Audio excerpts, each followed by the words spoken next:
Cathy, what's up? Welcome to the Low Carb Hustle podcast. I'm so glad you're here. Hi, happy to be here. So, for those of us who are not familiar with you and your work, can you just tell us a little bit about your background and how you came to be the air fryer queen, which is probably the greatest title in the history of the world? It's kind of crazy. I've actually been like an entrepreneur for 20 plus years. 15 years ago, I got into the online space. That was like back before, like when all the mommy bloggers were kind of doing our little blog spot, before Facebook was even really a thing. Actually, it's been 16 years. Anyway, so I had a blog, had an audience, and I was at a blogging conference and had a friend that was doing YouTube, and this was in 2019. And she was like, Cathy, you should really do YouTube because I have like recipes on my blog. We taught people how to save money. Anyway, so I started doing YouTube in 2020, of all years, and was doing different food content. And it was the air fryer recipes content is what was starting to rise to the top. So by the fall of 2020, I just went all in on air fryer, and Christmas 2020, the channel just exploded. Um, in particular, why I enjoyed the air fryer is honestly, I'm not a fan of cooking. Like, it's not, I would much rather have someone, like, if I could afford my own home cook to just feed me, that would be ideal. I would love that.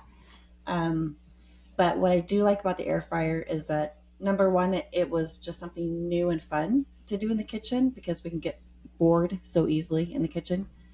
And then I realized that it cooked food a lot faster than my oven. So between that and all my cajillion kids and not liking to cook, when I brought that in the picture, I was like, okay, this can be fun.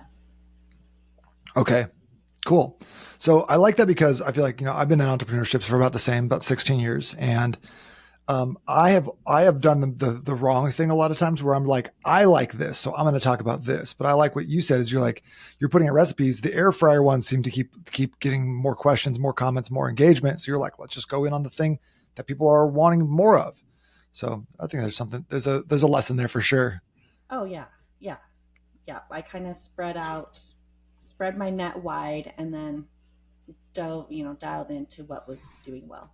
Honed in on like what people were actually voting for rather than just being Hmm. like, here's what I want to do, which is what I Right. tend to do all of the time. So I'm a big fan of the air fryer too, and but I have two kids, and I still sometimes feel like I don't necessarily am not like they either want different things or they're not necessarily interested in what I'm making, or I don't have enough space in the air fryer to make an entire meal. You have 8 kids, right? Yeah. So between like your whole family, do you feel like you're often having to like make separate meals for different people, or like we're on a diet so we're doing it like this, or how's that work in your family? Well, in full disclosure, when I started using the air fryer in 2020, I only had 5 kids at home. I think at that point, I'm down to 3 at home now. But basically, you can get creative. You don't necessarily always have to do a whole meal.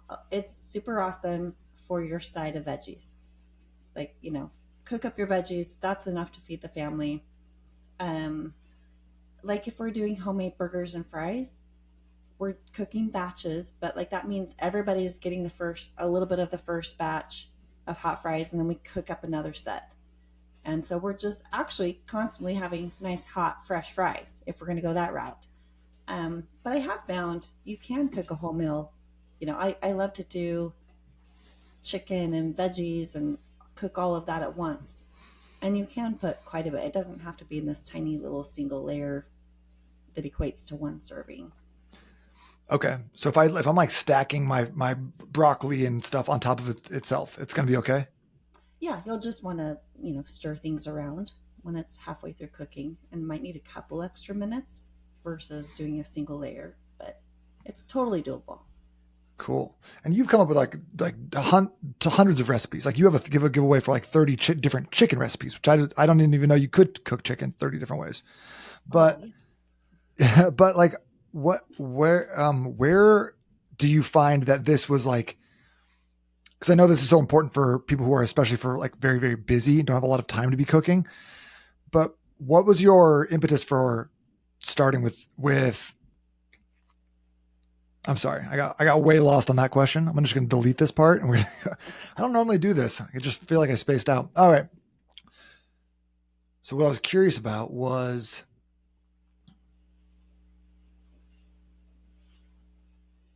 talk to me about cooking meat in the air fryer because I feel like sometimes I feel like it's a really great option for reheating foods, but like especially like things you've already cooked. But talk to me about like actually cooking steaks, burgers, chicken in the air fryer. Oh, it's, it can be a controversial subject. And I'll get comments from people. They're like, oh, my steak in the air fryer was terrible. And people get very passionate about their steak, Mm-hmm. right? We have a smoker. My husband is all about the smoker or grilling. Um, but it was funny one day we did a side by side comparison, and I didn't tell my family which steak was from what. So the air fryer versus smoker, and the air fryer one, it won. It was just a ribeye steak, salt, pepper, and I did like a what's the word? Like an herb butter, top. Anyway, the air fryer one, it won because the system I was using, just you cook it to absolute perfection. Like the temperature, you get it right. It's so much easier to handle an air fryer. I don't know what kind of air fryer you have, Nate. Is it like an oven style or the basket that you pull open? I got the oven style with like the three different trays. So Mm-hmm. usually I do like two trays that have the slots on the bottom because I feel like that helps it heat better from the bottom. And then I do the bottom trays like the fixed one. So anything Mm-hmm. that drips down gets caught. So I like the basket style one just because I'm a lazy cook and it just requires no hot pads. It's just easy, quick and easy, pull out, pop, close it, whatever. Anyway, so steak, I'm circling back to steak. Steak in the air fryer, 6, 8 minutes tops, and super, super delicious. You don't necessarily get, the extreme char that you might see if you're doing a cast iron or something like that. But the taste is really great if you do it right. Okay. Um, but I've done some like flank steaks in there. It's like something that's maybe not like the nicest cut of meat, and it's turned out awesome every time. Like again, no char or like with the grill marks or anything like that, but it's juicy, it's tender, like it's cooked well. Like so, I don't try to overcook my steaks, right, yeah, but it's come out really really good every time I've done it. But I feel like some people are afraid to try their food outside of the grill or the oven, so that's really interesting and also just so accessible. right. Oh, I love it. I have people. A lot of my audience is older. That are more frail. It's harder for them to use their oven. It's just so much easier. I had an uncle in a wheelchair that he loved his drawer style air fryer. It just made it easy to cook. But people love take them in their RVs. You can take them Mm. like we had a family vacation. We took one. You packed your air fryer on a family vacation? We did. We Did did. you drive or did you fly? Did you put it like did We you did put it in the drive. check-in? We did Okay. drive, but my daughter recently did a trip and said she saw somebody with an air fryer like in a tote bag.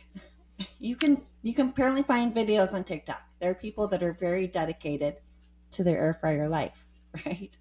I want to bring it to the airport and like make an empanada at the airport. Yeah, I mean that would be interesting. Put it under the seat.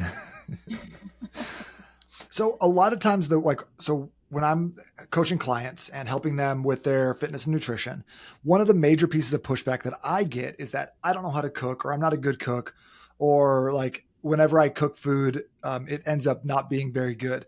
The air fryer seems like a great solution to that. And I'm like, I will promote that a little bit. I'm a big fan of the barbecue. I'm a big fan of like single pan meals, just like something super, super simple.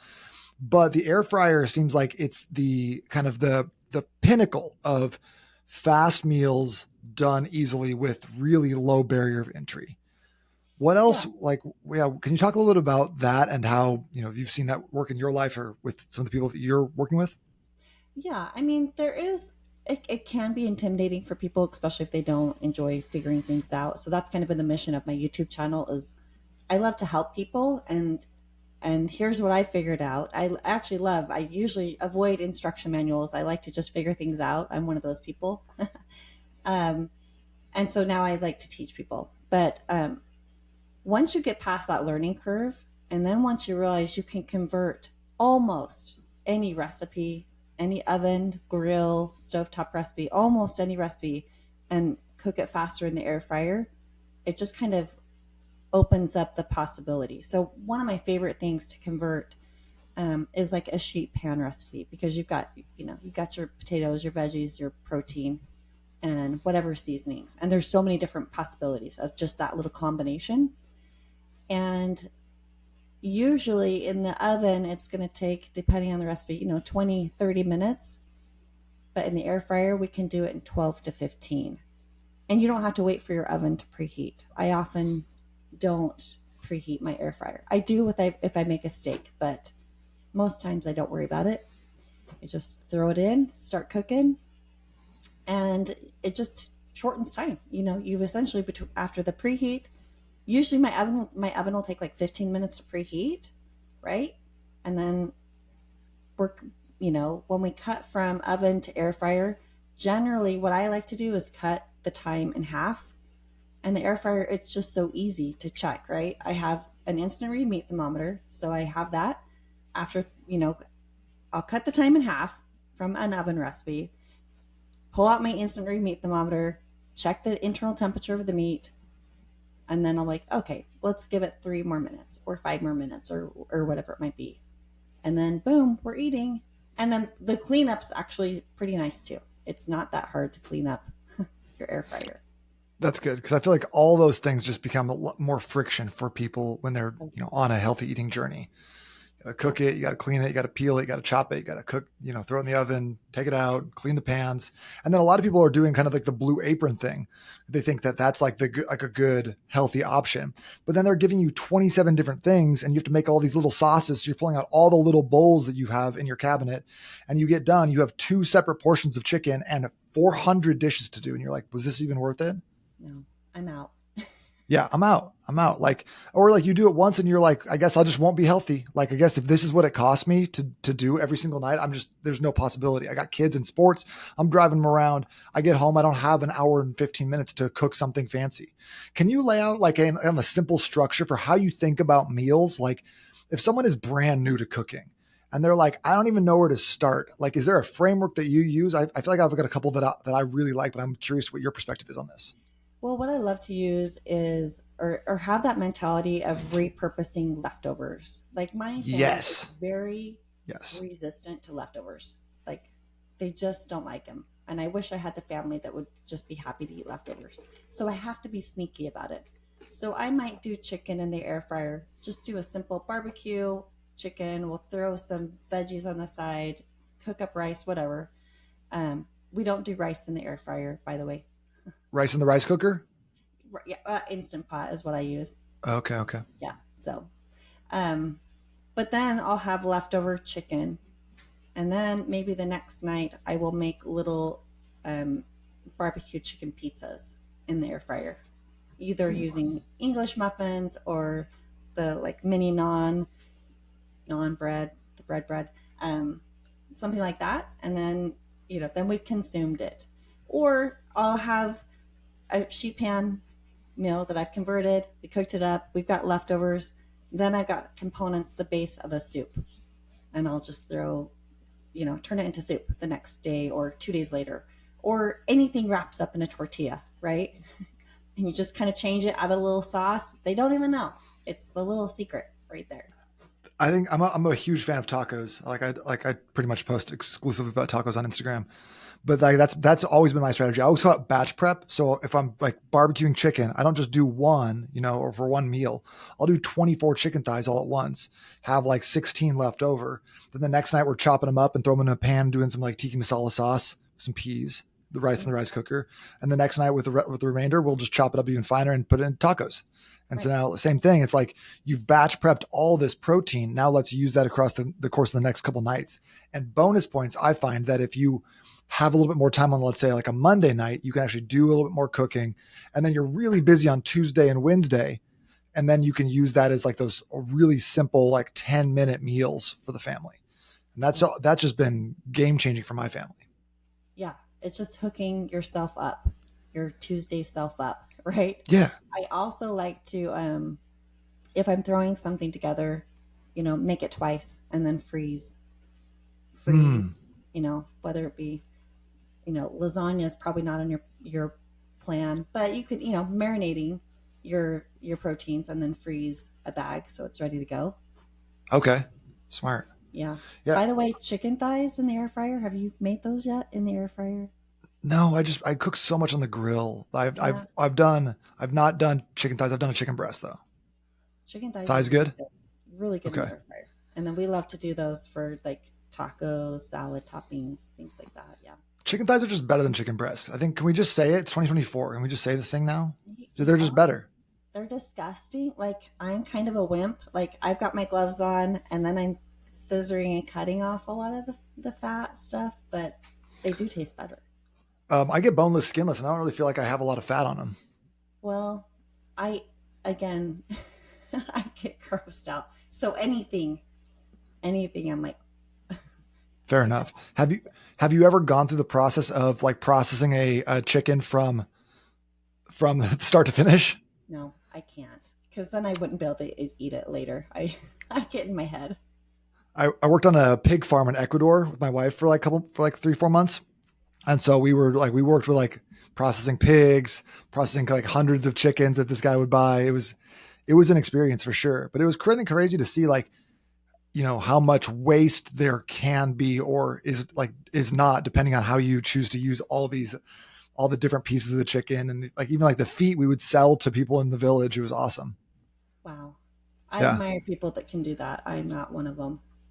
I Yeah. get too grossed out, but So when it comes to meals, I always try to think about, especially dinners for me. I like kind of my philosophy in terms of nutrition is always carb backloading, which is just a fancy way of saying put all your carbohydrates kind of after 4 p.m. And the reason we do that is because when you don't have carbohydrates in the morning and the afternoon, you have a lot more energy, takes more oxygen, more blood flow to your gut to digest carbs. So if we can put those in the PM, it frees you up to have a little bit like bigger dinners. Carbs also will make you more tired. So it kind of facilitates better sleep. And then also it's like you don't have to stress so much about what you're eating. So if you go out to a restaurant, if you have dessert or a glass of wine, it's not that big of a deal since you were so on point with breakfast and lunches. So the dinners I like to think about is like always like what's a carb we can have, what's a protein we can have, and then how can we stack some veggies on top of that. So when you're talking about like rice and doing rice in the air fryer, that's like not in the air fryer, in the Instant Pot. yeah. Like, love that. But talk to me about potatoes because sweet potatoes are kind of something that I'm consuming and I'm promoting to people to consume like 3 or 4 times a week because they're so simple, they're so innocuous in terms of like a carb source. What's the best preparation on potatoes or sweet potatoes that you can do in the air fryer? Well, baked potatoes, honestly, you, let me just be clear. You don't really save time if you're doing a whole baked potato in the air fryer. It takes about the same amount of time as you About would make. 45. Mm-hmm. Okay. I Um, don't do a lot of baked potatoes because does take longer. yeah, right. So my one hack for that though is to microwave it for like 3 minutes, 3 to 4 minutes first, and then do it in the air fryer, and then it's about 20 more minutes. Oh, okay. That's really handy. And it's really good because I teach my people to put oil, rub avocado oil on the outside and some kosher salt and then air fry it. And it just kind of absorbs it just makes it more moist inside. So they're actually really good.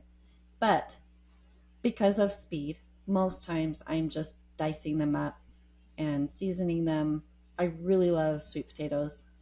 Love sweet potatoes. So just dicing those up. I'll try and roast a big batch, and then now I'm rethinking my carb loading. But I would love to have it. I'll do zucchini, onion, sweet potatoes, have like a hash, and then mix it up with eggs, cook it up for breakfast. But Oh, nice. So you'll already have those stuff cooked. Then you'll throw it in with eggs and you do it like a pan. yeah, yeah. Then it just Cool. it's like what's the word? Yeah, just prepping up a big batch of veggies and sweet potatoes. Super Cool. good. I just think that batch prep and just having stuff in the fridge just makes it so much easier. That way when you get home and you're like, what should we get? And you're like, I guess we'll just get takeout again or Uber Eats. You're like, no, we already have chicken. We'll just make something super simple. We got sweet potatoes ready. So when it comes to like vegetables and sweet potatoes that you've batch prepped before, you have leftovers of, I find that the air fryer is one of my favorite things to reheat, or even like things from restaurants that you get. Oh yeah. Yeah. What's your strategy on that? Um, the for best results, like if you're gonna reheat a steak, let's say you have a steak from a restaurant, right? We just know the microwave is just, you know, when we reheat that. But I almost kind of go through the whole process of like tempering the steak again, just letting it sit out for 20 minutes to kind of get that chill off, and then reheating it. Usually I'll do like 350 for 3 to 5 minutes. And again, I don't want to overcook it. I don't want to dry it out. So kind of low, slow, but not too slow, right? For steak. But French fries, anything like that, just dumping it. I usually 350 is kind of my magic number for reheat. Okay. And 3 to 5 minutes seems to be the number. And then it's just so easy. If you're like, I want it hotter, you just throw it back in. Yeah. Crank up the heat if you want. Throw it in for a minute. What do you think about like frozen vegetables versus fresh vegetables? Do you notice a difference, or do you have strategies between both of those? I love to do mostly fresh is great, but I have found I do not like fresh broccoli in the air fryer. Some people do like it, Hmm. but I just think it dries out and gets just like crunchy, crispy, not in a good way. So I actually love, like from Costco, they have the bag of organic frozen broccoli. I love cooking that for a quick side. Like that's my go-to if I've got, what am I going to make for dinner? Grab that, throw it in, last minute planning. But like other frozen veggies that are smaller cuts, I think they just kind of end up soggy, just because they're frozen and it just thaws out and creates a lot of Like water. the fajita vegetables, like the Yeah, peppers and onions and stuff, the ones that are already chopped. Yeah, yeah, I like those in the um, pan, but I've not tried them in the air fryer. yeah. But otherwise, any veggies, just have to be aware of. Obviously, your root type veggies are going to take longer than the tender veggies, like your squashes and things like that. But When oh, they're I frozen, love are you them. still putting olive oil, salt, and pepper on them? If they're frozen, Yeah. I will kind of cook them out and let it drain. I'll salt and pepper, but not necessarily oil. I feel like oil Okay. is just, oil is your heat conductor. Well, you don't always have to use oil.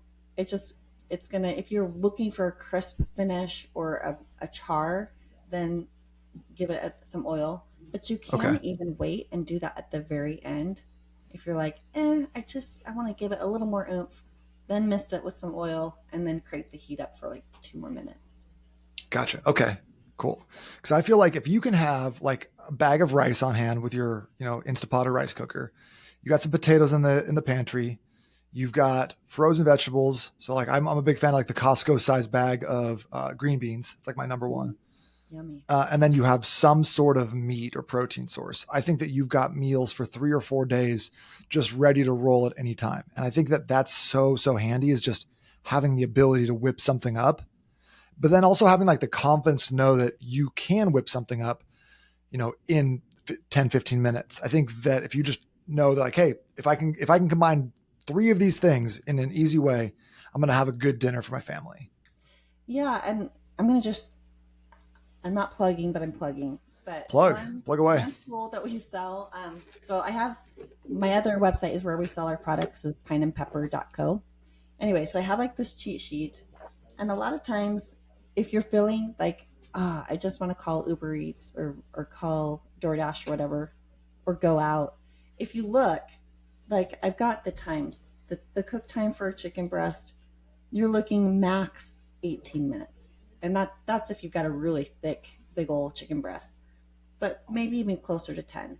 If you sit here and you look, actually, I could have this food done faster than if I wait or drive somewhere. Like, it's more empowering to just know you just have that visual right there. Oh, I can actually do that. I can make it and save a lot of money. And you know what you're eating. Then you don't Right, know what they're cooking their foods in, if it's seed oils or what kind of quality of ingredients you're getting. right. And That what is they empowering though. I feel like just like it takes away a little bit of the friction. Right, right. So we hang mine is just right above inside the cabinet, right above the air fryer, out on the counter. And the other night, my husband was making dinner, and I don't remember what he was making, but it was cute to see him open up the door, go look and see. All right, how long do I cook it? All right. Anyway, I was another thing I wanted to ask you if you've made. Sorry, I'm jumping all over, but have you done bacon? No, I just got a Blackstone, so I've been obsessed with doing bacon on the Blackstone. Okay, that's super fun. Yeah.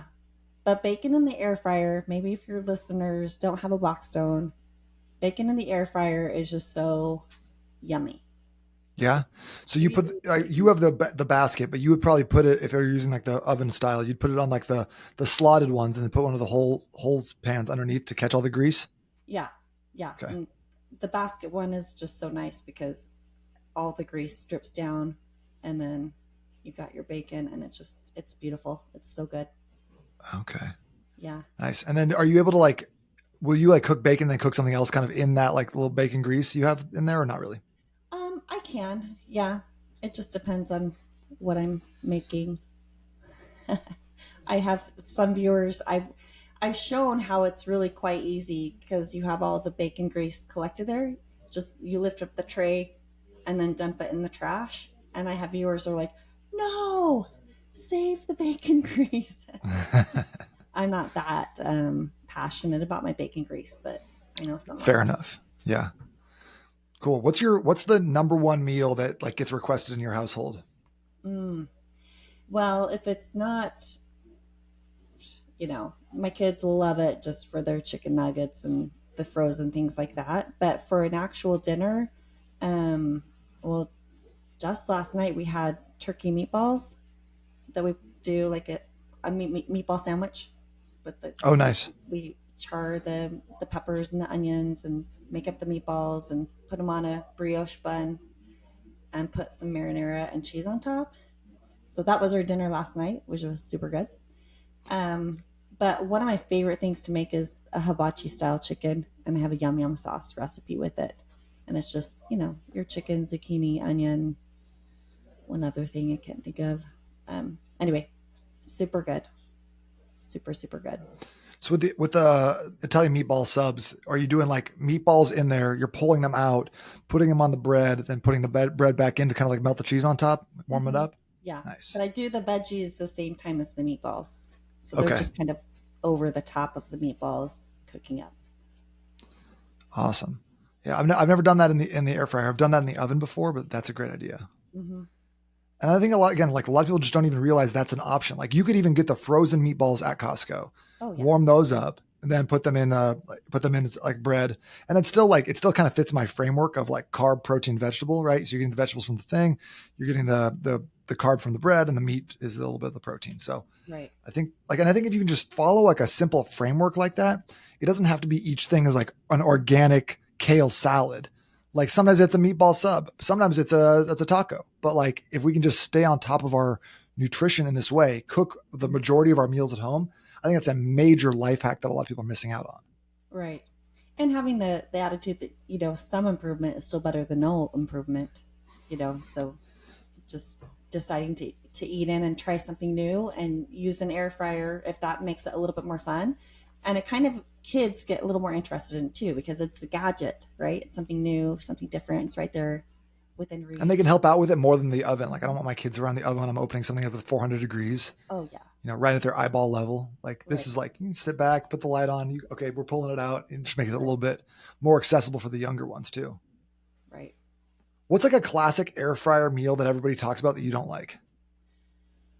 Um, I mean, okay, I know what I don't eat. I do not eat wings. Like Oh, my boys, I've made it several times, but again, it's me, chicken, veins, bones. We don't work well together. So I've made it and my boys love it. And it's fun. It smells great, but I just have never been able to stomach eating it. buffalo or barbecue? We usually do barbecue because I have a homemade barbecue sauce recipe that I Oh, love. very cool. Yeah. Awesome. All right. Well, so for anyone who's looking for some of Kathy's recipes on chicken and easy ways to do that, you can go to her website, which is www.empoweredcooks.com/chicken. I'll throw that in the show notes here as well. You can just download her easy recipe guide for that super quick. What else do you think that someone who maybe has not ever tried cooking or just got their air fryer and is kind of unfamiliar with it, what's a like their first thing they should be doing? Like how do they get involved, have a good experience, and then keep growing from there? I do recommend, don't go with your super expensive $20 steak for your first air fry experience. So start with something cheap. You could just start with a bag of fries, right? Everybody likes a bag of fries or sweet potato fries. But even just a hamburger, you could do a homemade hamburger patty from scratch, pop it in there. Usually can cook in about 6 minutes. My instant meat thermometer helps me know when food is done. And it's just surprising. The grease drips away from the patty and it's just nice and easy. And yeah, just start super simple and then open up your brain. It's just so much more than frozen French fries and frozen chicken nuggets. Love that. Yeah. Kathy, this is really, really helpful. I think a lot of people can get some great value from this, especially if they just start doing something and start playing with it. But really appreciate your time and coming on the show today. This was a lot of fun. Thanks, Nate. It was a lot of fun. Thank you. All right. I'll talk to you soon.